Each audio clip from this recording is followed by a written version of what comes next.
Neste momento, vamos dar início ao próximo painel. Convido o presidente da Associação dos Municípios, a Prece, Júnior de Castro, prefeito de Chorozinho, que mediará este painel. Anunciamos a mesa Governança na Prática, Experiência da Prefeitura de Maragogi e o Instituto de Planejamento de Fortaleza, Implanfor, com o Plano Fortaleza 2040. Convido os senhores expositores, o excelentíssimo senhor prefeito de Maragogi, Sérgio Lira.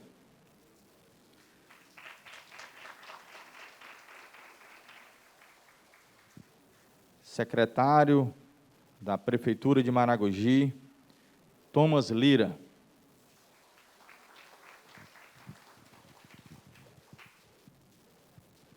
Excelentíssimo senhor vice-prefeito de Fortaleza e superintendente do Implanfor, Elcio Batista. E para começar essa nossa mesa, nós gostaríamos de convidar o prefeito de Maragogi, Sérgio Lira, para dar início aqui aos nossos trabalhos. Pedir licença aí para tirar a máscara, porque se o ministro Augusto Nardes foi vacinado 2 vezes, eu fui 3 e tive Covid, então eu estou tranquilo, né? E também, sem mais delongas, a gente vai avançar devido ao adiantado da hora, né? Você vê que é um tema tão palpitante que mobilizou uma tarde inteira, né, de discussão. Eu queria, pela praxe, agradecer o convite formulado o comitê, pela organização do seminário, na pessoa do Robson Loureiro, que incentivou muito a vinda da gente. Uma pena que a gente não está vendo o ministro Augusto Nardes para eu contar um pouco da experiência, que só tem 2 anos. E a gente teve muita dificuldade de implantar esse processo de governança no município, e também isso não resolveu tudo. Não é um paraíso, um sonho ainda, né? A gente espera que a gente evolua muito, mas o que me motivou a chegar na prática a aplicar um processo de governança foi a complexidade do município, que vocês vão ver já Tomás apresentar, que é o nosso secretário de Planejamento e, portanto, líder do Comitê de Governança. É um município muito complexo, muito complicado, com muitos assentamentos, de modo que a gente precisava de uma ferramenta e, ocasionalmente, nos encontramos com o ministro Nardes. Nós levamos ele a Maragogi, ele proferiu lá uma palestra, tive com ele também na CNM, um outro encontro profícuo, bom, e a gente, nesses 2 anos, resolveu, então, trabalhar e aplicar a governança. É certo que ele está partindo do particular para o geral, porque as pessoas vivem em cidades, não é? E essa iniciativa dele, eu tenho certeza, e a gente tem participado das mentorias, né? Tem feito com que a gente consolide cada vez mais e avance no processo da governança. É óbvio que eu não vou ter, longe disso, a eloquência do ministro e das companheiras mulheres que me antecederam, tá certo? Quero passar a palavra para o Tomás, fazer a apresentação deste município, que eu acho que reputo como complexo, mas que a gente apresentou soluções, e são soluções que a gente sabe e entende que o Brasil, nesse país imenso, né, um país de dimensões continentais, o que se faz lá não é receita para se fazer em todos os municípios outros do Brasil, né, do Oiapoque ao Chuí. São várias realidades, inclusive com conceitos culturais que, apesar da globalização, não foram removidos nem demovidos, correto? Então, está aí o Tomás, que é o nosso secretário de Planejamento, que vai, naturalmente, fazer uma apresentação para vocês, de vez em quando, para mobilizar, com a anuência do nosso vice-prefeito e do nosso condutor. Eu vou interromper, tá certo? Tá ótimo. Só apresentar aqui o Tomás, né? Tomás Albuquerque Lira, ele é secretário de Planejamento do município de Maragogi e membro da Rede Governança Brasil. Ele tem formação em Engenharia Civil pela Universidade Federal de Pernambuco e formação complementar em Gestão de Projetos, com experiência profissional como diretor financeiro do Porto de Maceió. Então, Tomás, estamos aqui ansiosos aqui pela sua palestra. Boa noite a todos. Está dando para ouvir tranquilo?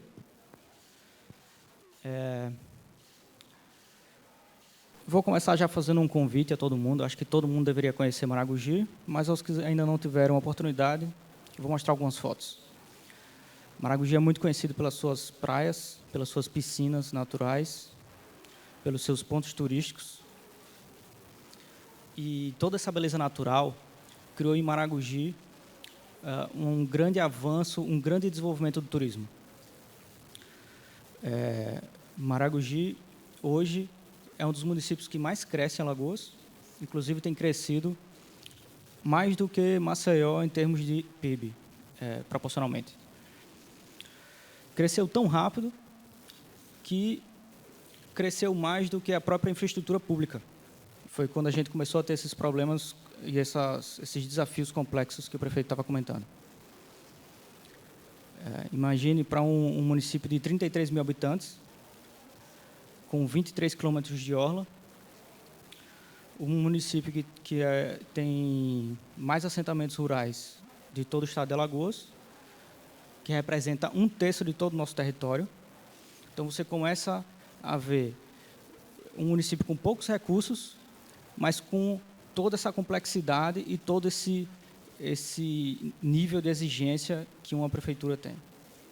E foi assim, nesse cenário, que o nosso prefeito resolveu, percebeu que era necessário investir em governança, em eficiência no serviço público, e estudou e direcionou a nossa prefeitura para esse caminho. Eu não vou entrar em muitos detalhes da lei, até porque a gente também tem muito pouco tempo, mas, basicamente, bem resumidamente, a nossa lei, que foi considerada a primeira lei de governança pública municipal no Brasil, ela pega essas boas práticas de governança, muito do que o Augusto Nardes falou hoje, muito do que foi falado aqui hoje, e estabelece critérios técnicos bem definidos dentro do que cada um tem que fazer, dentro da seleção de lideranças, dentro da forma de comunicação dentro do governo e dentro da gestão de risco e controle. Vou passar rápido, mas, enfim, a gente define quem participa do centro... Já vou interromper. Por favor. Eu sou reincidente, é o 4º mandato. E eu digo à minha mulher que será o último, toda vez que eu converso com ela. Mas os 2 primeiros mandatos foram assim, foram muito anteriores, de 97 para cá, e realmente o município não era tão complexo assim. Você veja que nós temos o segundo, são 12 mil hectares de assentamentos, o segundo polo de assentamento do país, e também somos o segundo polo turístico do estado. Maragogi é aqui distante entre Maceió e Recife, não é? Fica bem no meio, tem uma posição privilegiada. E o Tomás vai completar, mas eu preciso deixar registrado que, se for uma lei, se for um decreto, é até preferível que seja um decreto, porque depois ele modula, né? Pode virar uma lei. Mas o importante é que a gente consiga criar, dentro da administração pública, um estado de espírito. Ele tem que ser permanente e ele tem que dar pertencimento à sua comunidade. Aí, certamente, ele ficará perene, não tem mais retorno. Exatamente. Então, a nossa lei define quem vai compor o centro de governo, como vai ser a comunicação com a alta administração, que são os secretários, qual o papel de cada um, como fazer a melhoria de desempenho, análise de resultado e assim por diante. Estabelece critérios e planejamentos a longo prazo. No caso de Maragogi, a gente adotou os Objetivos de Desenvolvimento Sustentável como nosso plano a longo prazo, que também foi muito falado aqui. Nossas metas prioritárias foram formadas através de planejamento estratégico. O nosso plano plurianual também foi elaborado de forma técnica, vou apresentar um pouco mais detalhado mais adiante. E nossas leis orçamentárias, que é de praxe, todo ano tem que ser feitas. Isso tudo está estabelecido dentro da nossa lei. Na parte de gestão de risco, eu me lembro que o Augusto Nardes comentou no começo do seminário sobre a grande dificuldade que o Brasil tem de avançar com as obras públicas. Então, a gente identificou que um dos processos principais para tirar essas obras do papel era fazer um bom projeto. Quando a gente identificou isso, que na época a gente tinha uma equipe própria de elaboração de projetos de engenharia, a gente percebeu que era muito comum os atrasos. E esses atrasos poderiam até acarretar em perda de recursos federais. Então, por meio dessa tabela, que é uma tabela simples, a gente conseguiu fazer uma análise quantitativa da probabilidade de um projeto se atrasar e do impacto que isso tem na Prefeitura de Maragogi e na sociedade como um todo.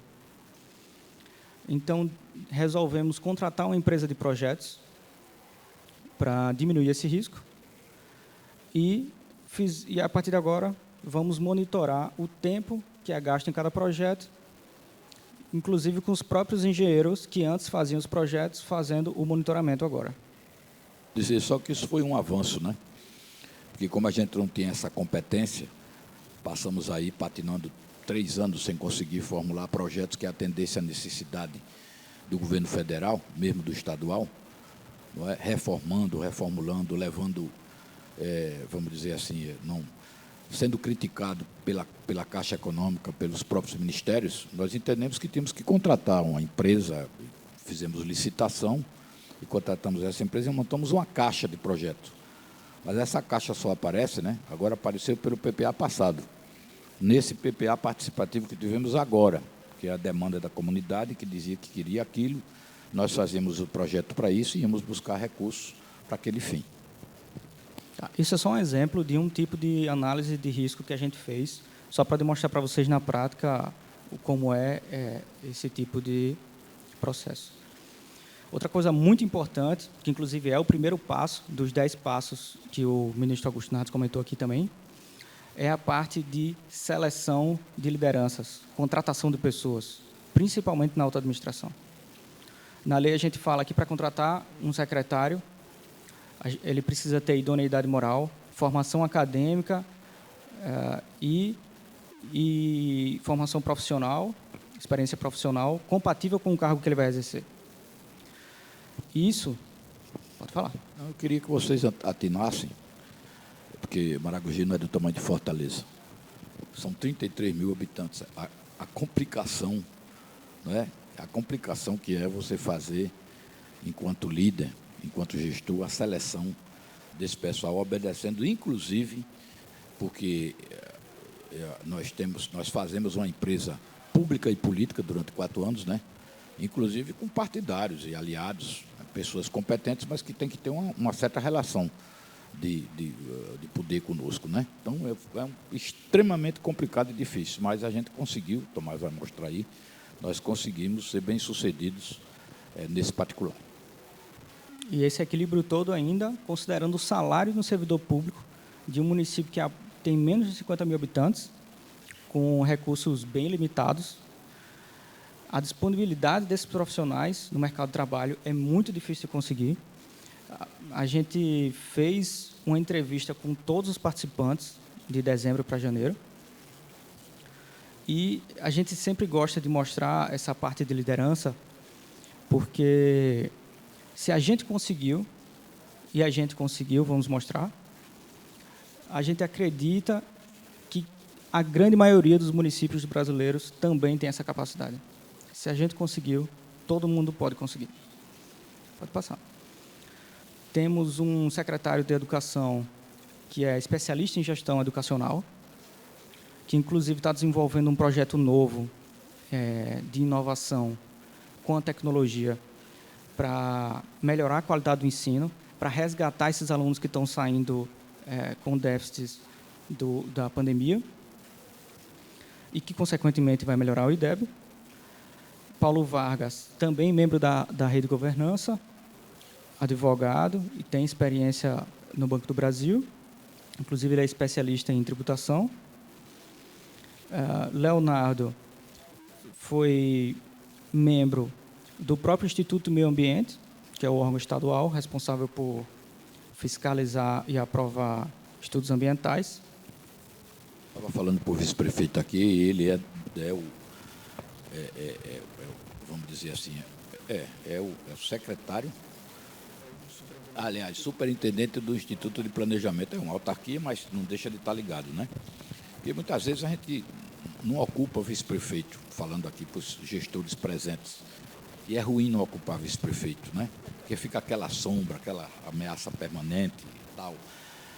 Como eu sou uma pessoa já de certa idade, que certamente não tem um futuro ainda político muito longevo, decidi dar a Secretaria de Meio Ambiente para o meu vice-prefeito.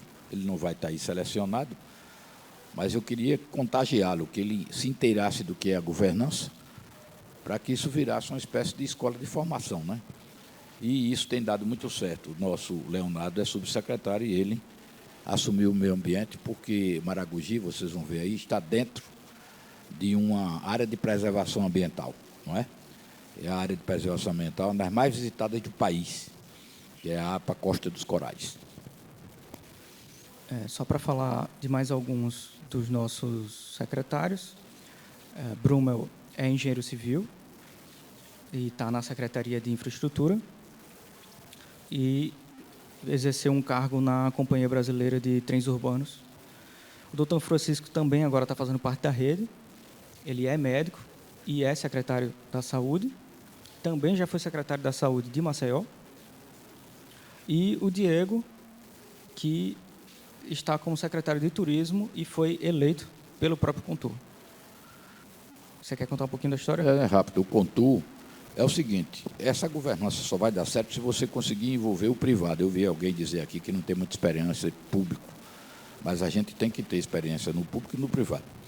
Então, nós, de certa maneira, atraímos o trade turístico para que ele escolhesse, mediante voto, de uma lista tríplice que o prefeito indica, e eu não indico pessoalmente, a gente ouviu o núcleo duro da governança, indicamos os 3 nomes, o trade votou num, e, de certa maneira, se comprometeu, não é, a trabalhar conosco no avanço do turismo, em todas as propostas feitas, né?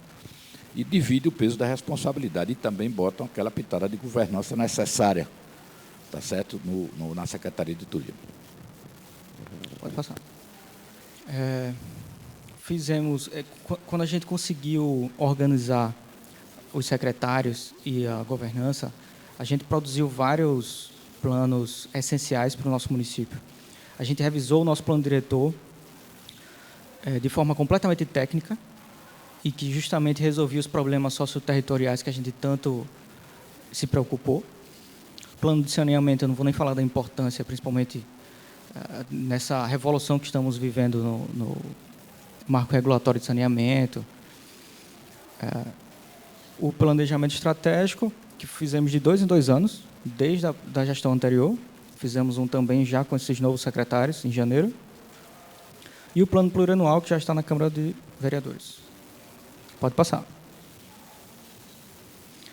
Vou falar rapidamente da metodologia que a gente usou para fazer esse planejamento estratégico. E isso eu acho muito importante. A gente sempre pega um consultor externo, uma pessoa que tem uma visão de fora da prefeitura, para aplicar uma metodologia técnica e fazer o nosso planejamento estratégico. A gente reúne todos os secretários durante 2 dias só para trabalhar isso. E a gente usa uma metodologia de inteligência coletiva, onde cada um vai dando a sua contribuição e a gente vai construindo todas as etapas de planejamento estratégico, o objetivo, as diretrizes, as ações, em conjunto, inclusive com a participação da Câmara, com alguns vereadores. E depois a gente faz uma votação democrática para ir formando todo o nosso plano. Eu acho fundamental, não é, incentivar a Câmara Municipal a participar desse processo de governança, né? Nós escolhemos um líder, ele foi, por acaso, ex-secretário de administração, portanto, era do núcleo duro, era do centro da governança local, e ele tem levado, chama-se Paulo Nunes, o nosso vereador, tem levado esse conceito de governança para dentro da Câmara Municipal. Tem dado um salto de qualidade, ainda muito incipiente que é, mas tem dado um salto de qualidade nas discussões dos problemas da comunidade. A gente sempre tem usado esse processo e sempre tem tem convidado a Câmara. Pode passar. A gente termina o nosso planejamento estratégico elencando várias prioridades, como o turismo territorial sustentável, a infraestrutura básica, claro, para poder atender as necessidades desse boom do desenvolvimento do turismo, a abrangência, melhorar a abrangência e a qualidade dos serviços essenciais, lógico, isso tudo baseado numa sustentabilidade financeira, que todo município tem que ter, e numa gestão pública com governança. Eu vou passar um pouco rápido, a partir de agora, até porque o nosso tempo está terminando, mas é muito difícil falar de governança e não falar de indicadores. E uma das melhores peças, um dos melhores produtos que se tem para falar disso é o próprio plano plurianual. Pode passar. Tudo que a gente for falando aqui, a gente vai deixar disponível para a rede, já que a gente não vai ter como abrir e demonstrar para vocês. Mas a gente fez uma metodologia onde a gente descreveu todo o passo a passo que a gente fez e deixou disponível na rede. A gente fez um diagnóstico estatístico, pode passar, que é um conjunto de vários dados, é você entender a cidade por meio de dados técnicos e de indicadores. Um dos que são essenciais para o plano plurianual é a própria provisão de receita. Para vocês terem uma ideia, inclusive um trabalho do Paulo Vargas, em 2018, eu verifiquei o número, a gente tinha um orçamento de 91 milhões de reais. Alguns anos depois, a gente está com 136 milhões. E foi aprovado na Câmara o nosso Código Tributário, quando, semana passada, semana retrasada, diminuindo a alíquota. Ou seja, quando você organiza, quando você consegue fazer tudo muito bem definido e de forma técnica, a gente não só conseguiu aumentar muito a arrecadação, como ainda conseguiu diminuir a alíquota. Então, esse diagnóstico ele serve também para embasar o trabalho de todos os secretários. Ele nivela o conhecimento dos dados técnicos. Fala sobre a qualidade das habitações, os riscos nas habitações, as áreas de risco. Pode passar. Eu não sei se o nosso presidente aqui dessa autarquia dele, ele tem essa mesma sensação que a gente tem de que nós administramos 12 prefeituras dentro de uma só. Alguém falou aí, que me antecedeu aí há pouco, sobre a questão sistêmica. Enquanto a gente não tiver batendo nisso, né, nessa questão sistêmica integrada, fica muito complicado você administrar uma prefeitura falando 12 linguagens diferentes. Isso vai ocasionar perda de recursos e retrabalho. Sempre retrabalho. E retrabalho é o dinheiro jogado fora. Não é? Então, a gente tem uma preocupação muito grande de empoderar essa alta administração, sempre ter reuniões de rotina com eles, tá certo? E eu não tenho nem grupo de governança. O grupo é o secretariado todo, para que eles saibam todo o tempo o que todo mundo está fazendo. Depois de munir toda a nossa equipe de dados técnicos, a gente fez a missão, visão e valor da prefeitura.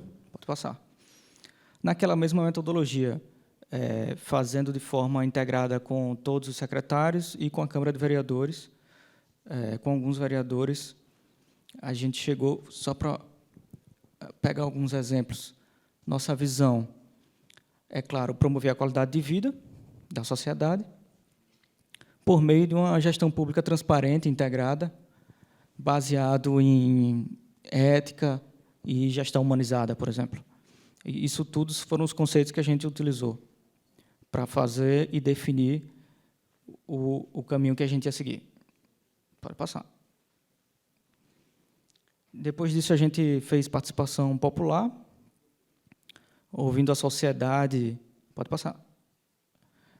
Vendo qual o entendimento delas em cada região e em cada uma das esferas de governo.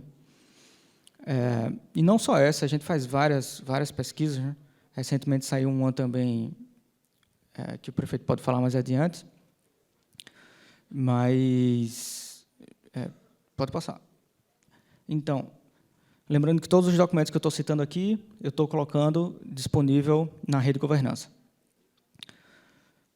Com toda essa integração das ODS, com todos os indicadores bem definidos, com o ponto de vista da sociedade também transformado em números, com o ponto de vista da sociedade de para onde a gente tem que ir, juntando isso tudo com a nossa equipe já técnica, já preparada, a gente conseguiu juntar tudo, também utilizando o plano de governo e o próprio planejamento estratégico.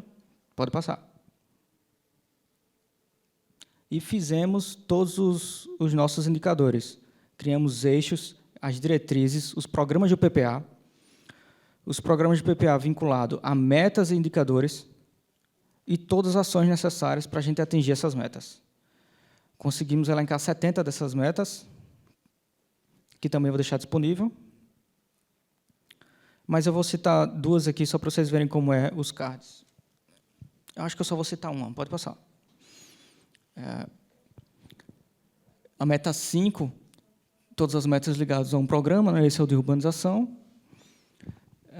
No canto superior direito tem todas as ODS vinculadas, a forma de calcular, quantos quilômetros de via a gente precisa executar em cada um dos anos de vigência do plano plurianual, todas as secretarias envolvidas e todas as ações necessárias, todos os projetos que a gente precisa tirar do papel para atingir essa meta. É evidente que isso não é simples, né? Não tem essa simplicidade daí. O meu companheiro aqui do lado sabe disso. O trabalho que dá. Tá? Todo mundo, quando você joga o pertencimento da governança para a comunidade, todo mundo quer ser pai da criança, padrinho, um dá uma ideia, o outro diz que é assim. Eu só tenho um engenheiro de estrada, tenho 100, mas a gente vai organizando, né? Balizado nas ODS, fazendo métrica. Por exemplo, eu tenho um problema seríssimo, que é a questão do saneamento. Não se faz turismo sem saneamento. É muito ruim fazer turismo sem saneamento, porque queima o destino. E, apesar da gente ser de grupo político diferente, eu fui lá ao governador, expor o problema, movimentei o trade, houve muita pressão e ele acaba de liberar, semana passada, 92,5 milhões para fazer o saneamento de 23 quilômetros de praia. Então, nós vamos ter a zona urbana. Já iniciamos, já foi licitado e já começamos agora, a semana passada. 100% saneada. Aí você faz turismo com responsabilidade, né? Mas foi uma meta ditada de demanda pela minha comunidade. Pode passar. E agora, mesmo a lei tendo sido de 2019, a gente terminou todos esses planejamentos e fez todo o nosso trabalho, nosso dever de casa esse ano. A partir de agora, o que é que a gente precisa fazer? Integrar todos os secretários, porque alguém também falou sobre grau de pertencimento aqui hoje. Eles precisam entender que isso não é mais uma coisa só para eles, só mais um trabalho, só uma forma de cobrar eles. Eles precisam eles precisam ver o benefício de aplicar a governança. Então, a gente vai fazer uma série de apresentações divididas em eixos para explicar detalhadamente. Vai pedir que eles detalhem todas as ações que eles precisam fazer para atingir tudo que a gente espera, para, a partir de janeiro, a gente começar de perto e realmente rodando a governança e acompanhando as metas e fazendo o ciclo de melhoria contínua. Pode falar. Não, eu só vou comentar que o ministro Augusto Nato, despreocupado, disse: rapaz, eu não sei se esse negócio de governança vai dar certo. E Maragogi, de fato, foi pioneiro, elaborou a primeira lei, que é um calhamaço desse tamanho, que a gente quer revisá-la em janeiro para filtrá-la. E aí ele me causou uma surpresa, porque outro dia eu soube que ele estava lá na véspera das eleições. Né? Eu já conhecia, eu já tinha visto ele várias vezes. Ele, o doutor Augusto Nato está fazendo o quê aqui? Faltavam 3, 4 dias para a eleição. Ele estava lá numa pousada, foi sozinho, preocupado com o resultado das eleições, achando que isso poderia ser um complicador se não desse certo. Devo estar falando para prefeitos que certamente têm presente, pelo menos tem um vice e um prefeito aqui. Foi lavagem, foi um massacre eleitoral, certo? Então, ele ficou muito satisfeito, reputa isso como sendo fruto do trabalho da governante e faz propaganda, dizendo: olha, vocês façam a governança que eleitoralmente dá resultado. É o que ele diz. Você vai querer apresentar a parte do... Não, era só para dizer para vocês aquela questão, para encerrar, não é? Que um pouco do... se a gente implantar a governança num setor, o senhor sabe disso, e não der certo, não é fracasso. Recue e reformule para tentar novamente a sua estratégia. A gente não fez do dia para a noite, não, que ninguém faz isso do dia para a noite. Não é? Isso não é milagre. Nós fizemos modulado, e o primeiro que a gente fez foi o turismo, porque a gente tem duas bases principais, que é o turismo e a agricultura de base familiar, com tecnologia, e tendo como pano de fundo o quê? A preservação ambiental. Porque nós estamos dentro de uma APA, e a gente faz de tudo, conseguiu colocar dentro do cérebro do pessoal que faz aquaviário, a gente lida com ICMBio, a gente lida com o IMA, a gente lida com o IBAMA, não é? A gente montou um grupo de governança, né, multissistêmico, multifocal, com a prefeitura e outras prefeituras do entorno, através dessa unidade de conservação próxima. E o fruto disso daí é a APA Costa dos Corais, né?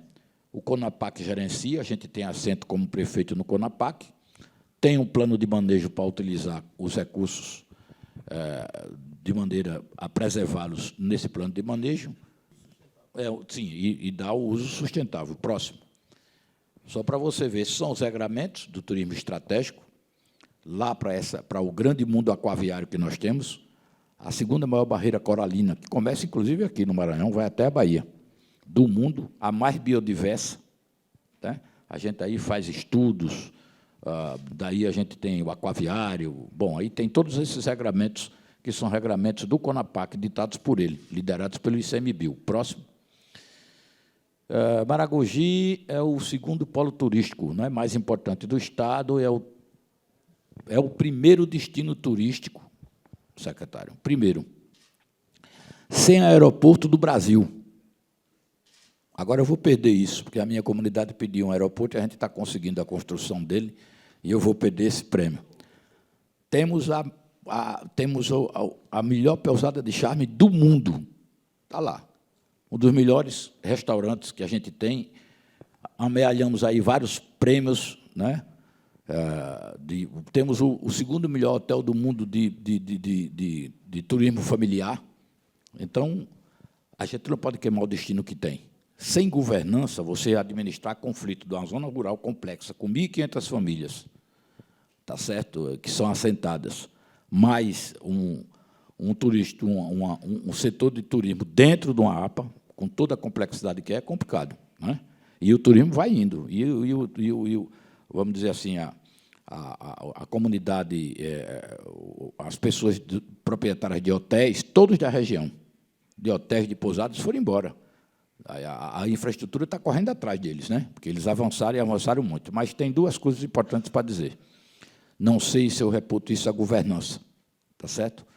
Lá em Maragogi não temos um pedinte, nenhum, é zero, porque todos têm oportunidade de trabalho. Quando não tem, a Secretaria de Trabalho e Geração de Renda capacita para ser absorvido pelo turismo. Esse é o primeiro, né? O segundo, a mentalidade de conservação é estarrecedora. Outro dia eu recebi uma visita da secretária de Turismo da terra do ministro Augusto Nades, do Rio Grande do Sul, para conhecer a experiência de Maragogi com relação à questão de administrar o seu sistema aquaviário. Diz que é exemplo para o Brasil. Eu nem acho, mas ele diz que é, né? Então, a gente é alvo dessas, vamos dizer assim. E temos um serviço de fiscalização muito bom, que tem garantido essa sustentabilidade, porque a gente não vai matar a galinha dos ovos de ouro da gente, que são essas belezas naturais. Acho que era isso. Agradecer aí a vocês a participação, a oportunidade que nos deram. Visite Maragogi e quero até me atrever a dizer para vocês que Ouro Branco e outra prefeitura se ofereceram para fazer uma visita em loco. A gente está marcando a ida deles para novembro. O pessoal da RGB está aí, a Cris. Eles vão participar do CONTUR, e o outro vai participar, exatamente, o CONTUR é o Conselho de Turismo, e o CONDEMA, que é o Conselho de Meio Ambiente, para eles verem como é que é o desempenho, né, do processo de governança local. Sim, a mentoria. A mentoria, eu já tive lá o quê? Já tive 10 vezes, 2 vezes. Foram da mentoria que a gente filtrou essas visitas, claro, né? Nós estamos aí ajudando essa mentoria da RGB, com muita satisfação. E estamos aqui por ela e vamos continuar, eu não digo que sendo exemplo, mas apresentando o tempo, né, de erro que nós tivemos para que as pessoas que se interessem e possam daqui para frente seguir, os municípios pequenos, Fortaleza é outra coisa, tenham menos erros. Já chegam onde a gente está, com mais rapidez, que eu acho que esse é o desejo da RGB e do ministro Augusto Nares. Não é isso? Um abraço a todos. Muito obrigado.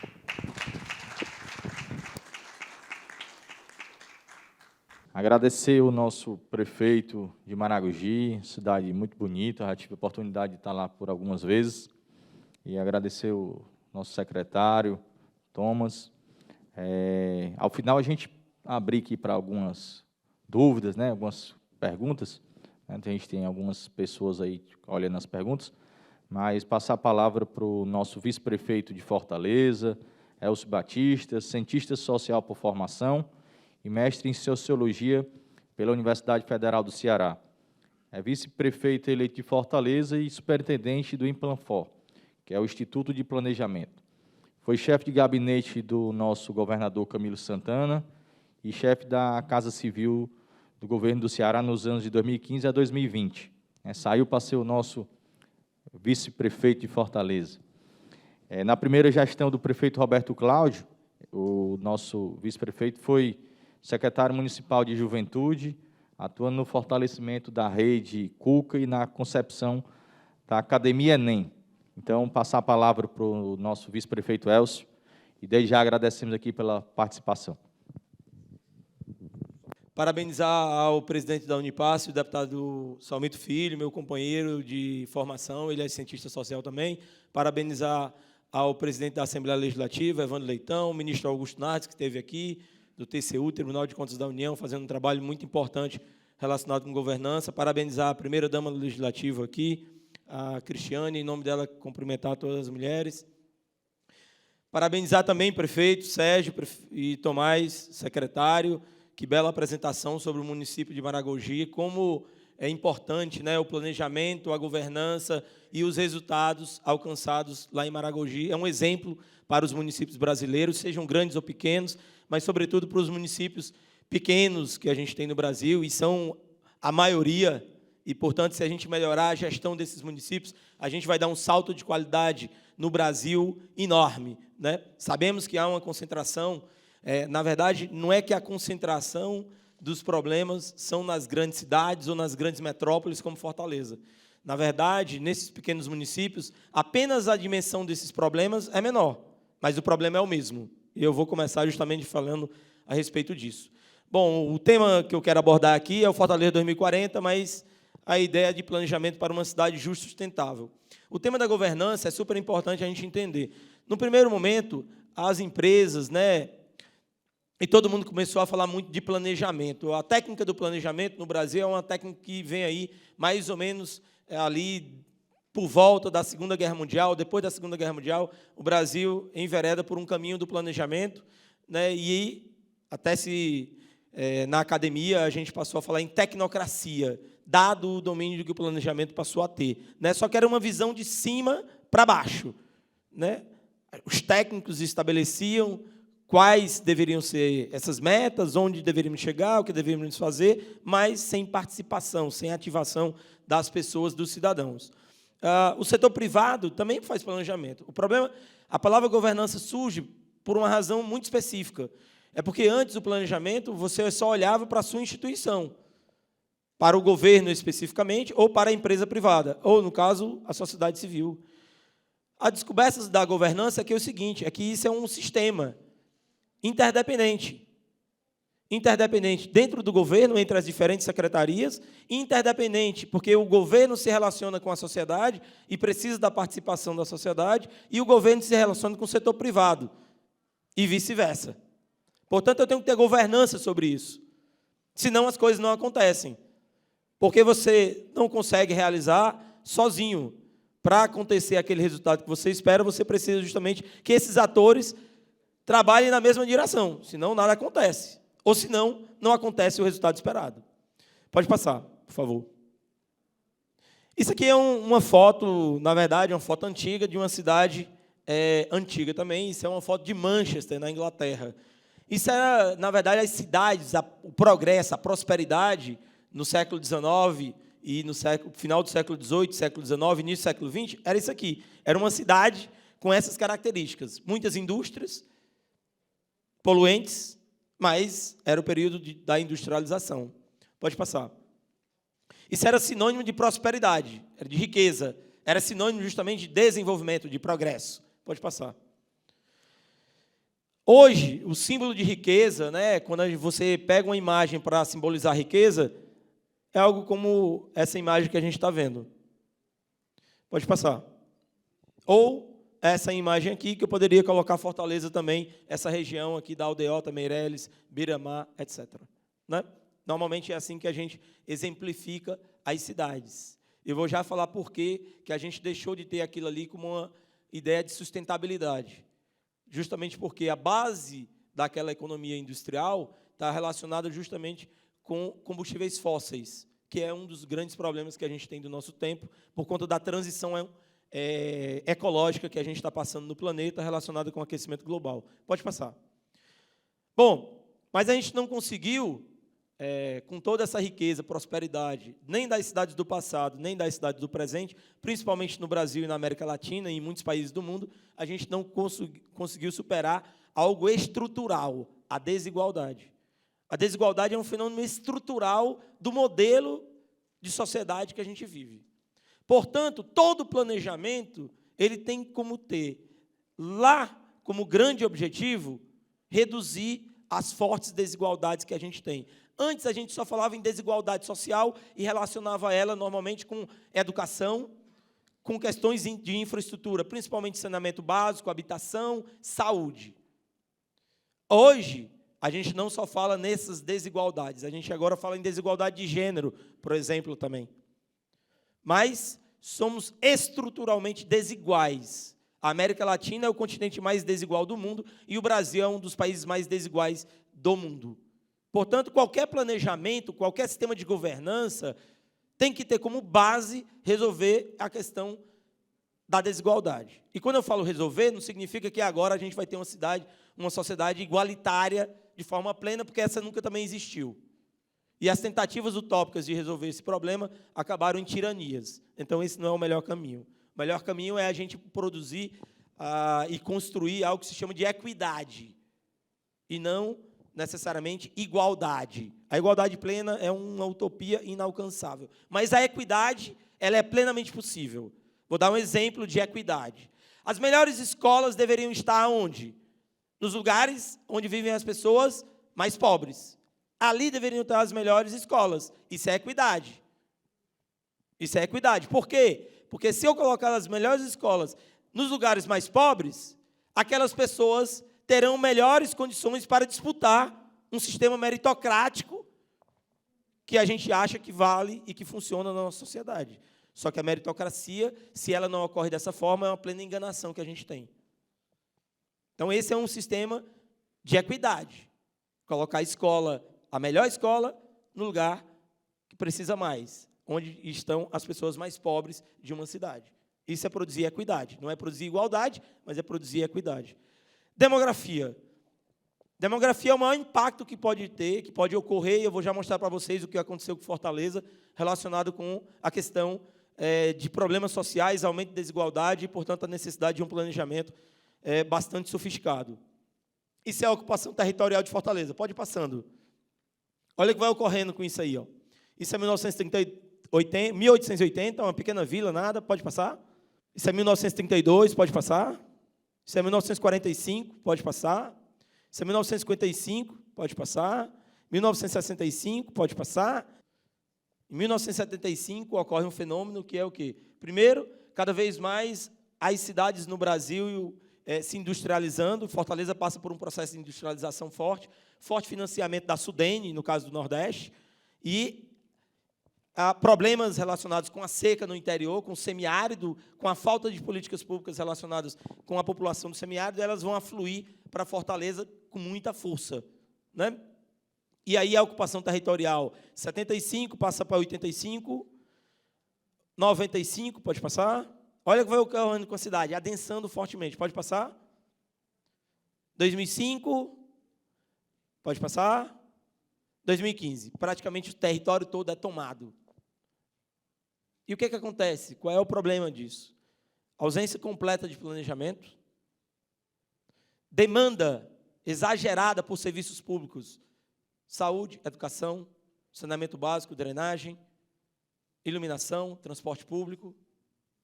Quanto custa 1 quilômetro de saneamento básico?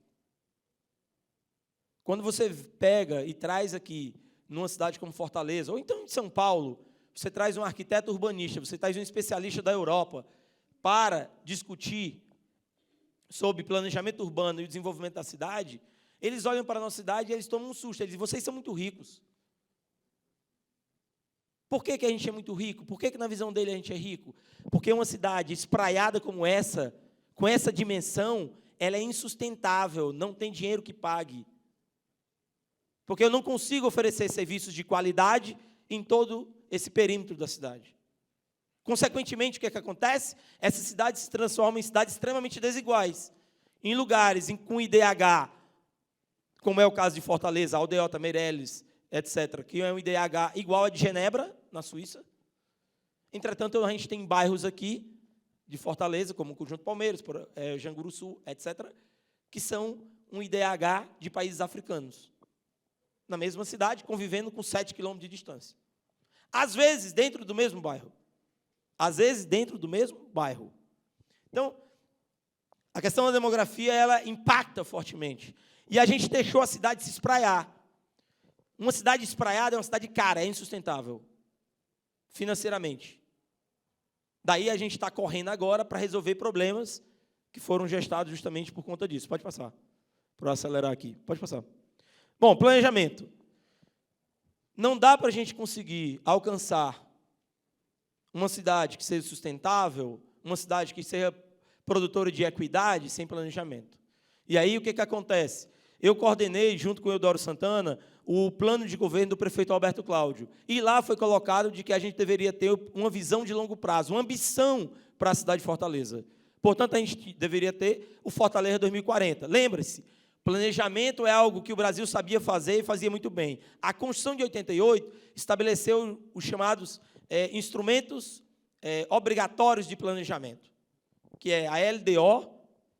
Bom, em primeiro lugar, o PPA, o Plano Plurianual, que é para 4 anos. A LDO, que é a Lei de Diretrizes Orçamentárias, e a LOA. Ou seja, praticamente reduziu o planejamento aos governos de 4 anos. Um grande equívoco. Aí já começou o equívoco, mas a Constituição de 88 estabeleceu isso como básico. Ela não disse que a gente não deveria fazer planejamento de longo prazo. O problema é que a gente esqueceu de fazer planejamento de longo prazo. Nem o Brasil faz, como nação, e os estados passaram a não fazer, e, portanto, os municípios também não. Então, em 2012, percebendo que a gente precisaria de um planejamento de longo prazo, o prefeito Roberto Cláudio, o Eudoro Santana era, na época, o coordenador do plano, ocorreu a vitória do Roberto Cláudio, e foi ali que nasceu o planejamento chamado Fortaleza 2040, Fortaleza 2040, né? Que é o que a gente agora, vou já falar, processo de implementação desse plano. Não se planeja, não é para a economia, não é para a construção civil, não é para construir hospitais, se planeja para pessoas. O planejamento tem que estar com foco em pessoas. O resultado que você vai encontrar é necessariamente colocar essas pessoas no centro do seu planejamento. É para elas que você precisa planejar. Há um equívoco também. Às vezes as pessoas falam em planejamento e não aparecem pessoas. Ninguém fala de pessoas. Ora, você tem que planejar a cidade para as pessoas. Por exemplo, qual foi um dos grandes equívocos do século XX? As cidades foram planejadas para o automóvel. Não foi para as pessoas, foi para o automóvel. Daí os problemas que a gente tem nas cidades. E agora a gente precisa consertar. Porque as pessoas não estavam no centro do processo. Pode passar. A gente planeja a cidade para a sociabilidade. Você planeja a cidade para a interação entre as pessoas, para a convivência. É para isso que você planeja a cidade. Como eu falei, as pessoas planejaram para o automóvel e, em outro momento, você planeja para o mercado. O que é o mercado? Mercado, todo mundo fala de mercado como se existisse, como se tivesse uma existência. O mercado não existe. Ele é uma ficção, é uma criação humana. Então, você planeja para a sociabilidade, para os encontros. Grave problema do nosso planejamento. Como ele não é planejado para a sociabilidade, as nossas cidades são segregadas. Não tem planejamento voltado para a sociabilidade, portanto, não tem espaço público. Você não encontra as pessoas. Você só encontra as pessoas em lugares privados, fechados, e não no espaço público. E aí, quando a gente vai, por exemplo, para a Europa, para Paris, a gente fica chocado com o tamanho daqueles parques, com multidão de pessoas na rua. Olha o que está ocorrendo com Fortaleza, com a transformação, com o sistema cicloviário da cidade. Olha o que o Roberto Cláudio fez. Olha o que ocorre de domingo. Todo mundo pegou sua bicicleta. De repente, a gente descobriu que ninguém é assaltado andando de bicicleta em Fortaleza. Seja na aldeota ou na periferia. Por quê? Porque as pessoas foram para a rua, passaram a se integrar, passaram a conviver juntos. Pode passar.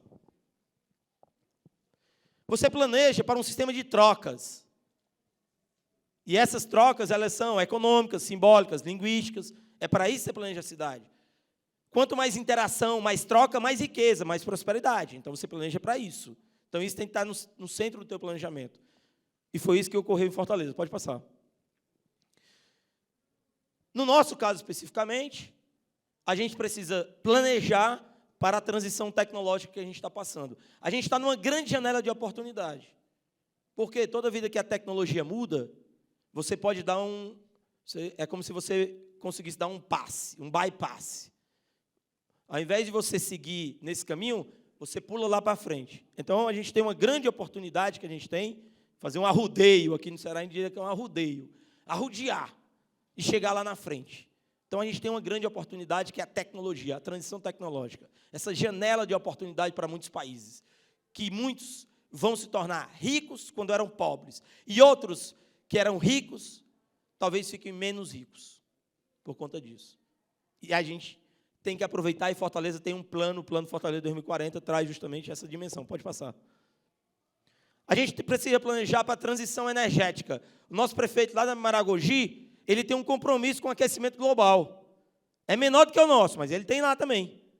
Ele vai ter que fazer a transição ecológica lá em Maragogi. Se não, sabe o que vai ocorrer com a riqueza que ele falou do turismo que ele tem lá hoje? Vai se acabar. Ou porque as marés e os mares vão subir, e aí ou toda a riqueza que ele tem, que ele consegue explorar hoje, não poderá mais ser explorada, por conta disso, do aquecimento global. E o aquecimento global, pela primeira vez, lança um desafio mundial para cada cidadão, para cada empresa, para cada município, para cada estado, para cada nação do mundo. Esse é o maior desafio que a humanidade já enfrentou. Não teve outro igual. E ele ou vai nos levar para a salvação, ou ele vai nos levar diretamente para o precipício. E aí o compromisso precisa ser de todos exatamente. Pode passar.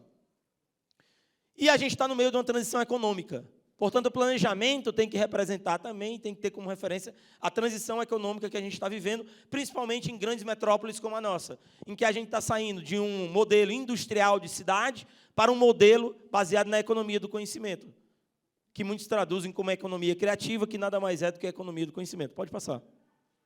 Bom, é disso que nasceu Fortaleza 2040, Fortaleza 2040.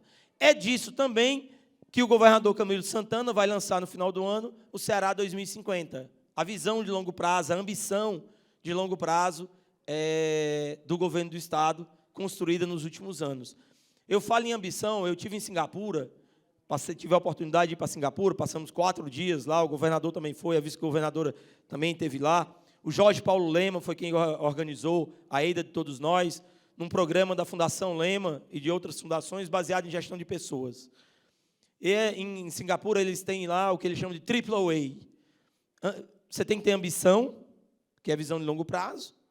Você precisa ter alinhamento. Todo mundo tem que estar alinhado com essa visão de longo prazo, e todo mundo mesmo. É a sociedade civil organizada, são as empresas, são os cidadãos e, obviamente, todo o governo. E você precisa ter ação. Por isso que eles chamam de AAA. Ambição, alinhamento e ação. Agir em concerto, agir na mesma direção. O prefeito de Maragogi deu um exemplo claro de como é que ele está constituindo uma governança em que todos caminham na mesma direção. Um não vai no caminho, o outro não vai no outro. Isso não vai para canto nenhum. Agora, se todo mundo age em concerto, numa única direção, aí dá certo. Por exemplo, eu participei, tive a oportunidade de participar, quando estava com o governador Camilo, do Pacto pelo Ceará Pacífico, que foi instituído no governo do Estado logo no início da gestão. O que é aquilo? Um sistema de governança. Todo mundo só fala de segurança pública e fala do executivo, do governador. Sim, mas segurança pública não é um problema do executivo. Onde é que está escrito isso? Segurança pública é um problema que envolve o judiciário, o executivo, o legislativo. E que envolve um conjunto de outras instituições, federais, estaduais, municipais. Segurança pública tem a ver com prevenção, com repressão qualificada. Portanto, envolve o município. Então, tem que ter uma governança. E eu tenho que fazer com que todo mundo trabalhe cooperando e não competindo. O problema do Brasil na segurança pública é competição. Ninguém coopera. Ninguém quer cooperar. Cada um quer ir para um lado. O Ministério Público vai para um lado, o Judiciário vai para o outro, o Executivo vai para o outro, a Polícia vai para o outro. Você vai para onde? Tem que ter coordenação, tem que ter integração, tem que ter governança, portanto. E governança significa isso, coordenação, integração, consenso, alinhamento, direção. A palavra governança, inclusive, vem do grego, que significa direção. Portanto, você precisa fazer todo mundo caminhar na mesma direção. Pode passar. Pode passar. Isso aqui é a metodologia, eu vou passar rápido. Essa metodologia está no site do IPLANFOL, vocês podem encontrar. Eu não quero, até por conta do tempo aí, eu acho que eu já vou passar do tempo, mas o Fortaleza 2040, e aí eu quero aqui render toda a minha homenagem ao Eudoro Santana, pela qualidade, pela capacidade que ele teve como líder, e também ao prefeito Roberto Cláudio, no sentido de construir um plano com ampla participação das pessoas, com ampla participação dos cidadãos. Né? Porque quando a gente está falando de governança também, uma das grandes características da governança é que agora eu entendo que o poder ele não está concentrado no governo, o poder está distribuído na sociedade. O governo é só parte do exercício do poder. Portanto, num sistema democrático, a governança tem que envolver esse processo todo de distribuição do poder. Então, eu tenho que envolver a sociedade civil organizada, eu tenho que envolver os cidadãos, eu tenho que envolver o setor privado, eu tenho que envolver, aí sim, o próprio governo. E tenho que estabelecer um modelo de governança que seja participativo, que seja transparente, que tenha aquilo que os ingleses chamam de accountability. Accountability é transparência, é prestação de contas. O governo tem que prestar contas. E é importante prestar conta, sabe por quê? Para o próprio governo. Porque toda vez que ele presta conta, ele se autoavalia. E a gente não tem cultura de avaliação e monitoramento no Brasil. A gente está instituindo essa cultura. Não tem governança sem monitoramento e avaliação também. Esse é outro problema que a gente está tentando resolver. Pode passar. Então, essa metodologia foi construída dessa forma, com núcleos de participação, núcleos territoriais, núcleos setoriais, núcleos governamentais, que dialogavam, foram mais de 10 mil pessoas participando de todas essas atividades, participação virtual, enfim. E, obviamente, tudo isso ancorado com um conjunto de técnicos de conhecimento acumulados sobre a cidade de Fortaleza. Pode passar. Então, claro, responder algumas perguntas. O que tem que ser feito, por quem, quando, por quanto, onde, o que indica que foi feito, o que foi planejado, a solução resolveu, de fato, o problema, ou seja, o Fortaleza 2040 teve que responder essas perguntas e continua respondendo, porque é um plano, Fortaleza 2040, mas lembre-se também, um plano, você tem uma visão de longo prazo, mas, na verdade, você atualiza o plano todo dia, porque a realidade é super dinâmica, a cidade é muito dinâmica. Imagine uma metrópole como a nossa. Pode passar. Isso aqui, vocês vão encontrar todos esses livros lá. Essa foi a resposta. Esse é o planejamento estratégico de Fortaleza para 2040. Tudo isso aqui está sendo traduzido no PPA. A cada 4 anos, eu vou aqui e jogo para dentro do PPA quais são as metas para esse ano, quais são as ações, as atividades, como é que eu vou medir os indicadores, etc., etc. Tudo aquilo que foi apresentado aqui tão bem por vocês. O primeiro, equidade territorial, social e econômica. O segundo, cidade conectada, acessível e justa. Terceiro, vida comunitária, acolhimento e bem-estar. Quarto, desenvolvimento da cultura e do conhecimento. Quinto, qualidade do meio ambiente e dos recursos naturais. Sexto, dinamização econômica e inclusão produtiva. E o sexto é a governança do plano, que é algo que a gente está trabalhando. Não temos ainda uma lei, mas terá uma lei justamente estabelecendo a governança do Plano Fortaleza 2040. Pode passar. Claro, isso aqui é super importante. Essa pergunta, todo dia, a gente precisa fazer na prefeitura e tem que relacionar ela com o plano. E dinheiro para tudo isso? De onde virá? Estaremos apenas sonhando?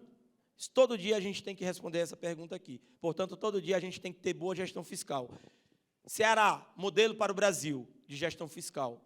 Enquanto os estados estavam todos quebrados, o Ceará está gastando aí, o governador, gastando não, investindo, o governador Camilo Santana bate recorde de investimento. Nos últimos 4 anos, liderou, foi primeiro lugar no Brasil em investimento. Prefeitura de Fortaleza vem batendo recordes. Esse ano vai investir R$1 bilhão. É o maior investimento da história da Prefeitura de Fortaleza. Investimento com dinheiro do Tesouro, né? Obviamente, uma parte disso também contratado com empréstimos a bancos internacionais. Mas, veja, existe uma experiência no governo do Estado chamado COGEF, Comitê de Gestão por Resultado Fiscal. COGEF é justamente um ambiente super importante de governança, onde a gente estabelece como é que a gente vai aplicar o dinheiro e vai controlar o caixa do Estado. A Prefeitura de Fortaleza, com o Roberto Cláudio, criou o COGEFOR. Mesma coisa, um ambiente de governança desses recursos públicos que são extremamente importantes de serem aplicados com muita justiça social, né? Pode passar. Só para finalizar, hoje a gente tem um site do Fortaleza 2040, a gente tem todo um processo de acompanhamento, que é o Siga 2040, que as pessoas podem acompanhar o quanto está sendo implementado de cada uma daquelas dimensões que vocês viram, que são aqueles livros que foram citados. Pode passar. Então, vocês podem acompanhar, pode passar. Vocês podem acompanhar, tem um mapa colaborativo também de as ações georreferenciadas, onde é que estão ocorrendo na cidade de Fortaleza, qual é o impacto que elas têm na nossa cidade. Pode passar? Isso aí é o Fortaleza em Mapas, que são uma superposição de uma quantidade enorme de informações da cidade. Veja, cada vez mais a gente fala de dados. Sem dados, não se chega a lugar nenhum. Primeiro ponto da gestão, inclusive para o planejamento, é ter dado, e dado confiável. Dado confiável. Então, a gente está aperfeiçoando cada vez mais a gestão de dados e traduzindo em mapas. Pode passar? Pode passar? Pode passar. Só para finalizar. Isso aqui é só um exemplo de todo o processo, do processo de construção do Fortaleza 2040. Tem N fotos como essa, em vários lugares da cidade. Ali ao fundo tem o Odoro Santana, pode passar. O prefeito Roberto Cláudio participando também desse processo. Bom, para finalizar, fica meu agradecimento aqui, Júnior, nosso presidente da Prece, fica aqui também meu agradecimento ao prefeito de Maragogi, que veio até a cidade de Fortaleza, espero que aproveite a cidade, e também ao Tomás, secretário de Planejamento lá de Maragogi. Meus agradecimentos a todos os organizadores, e a mensagem final que eu gostaria de deixar é que, sem planejamento, não se chega a lugar nenhum. Com planejamento, pode-se chegar aonde você imagina chegar.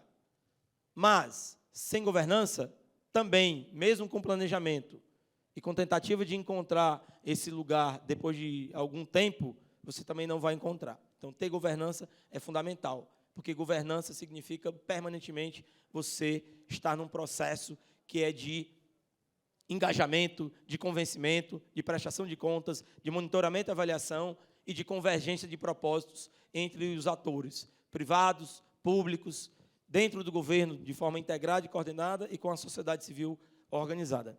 Fica o meu agradecimento. Obrigado. Obrigado, vice-prefeito Elcio Batista.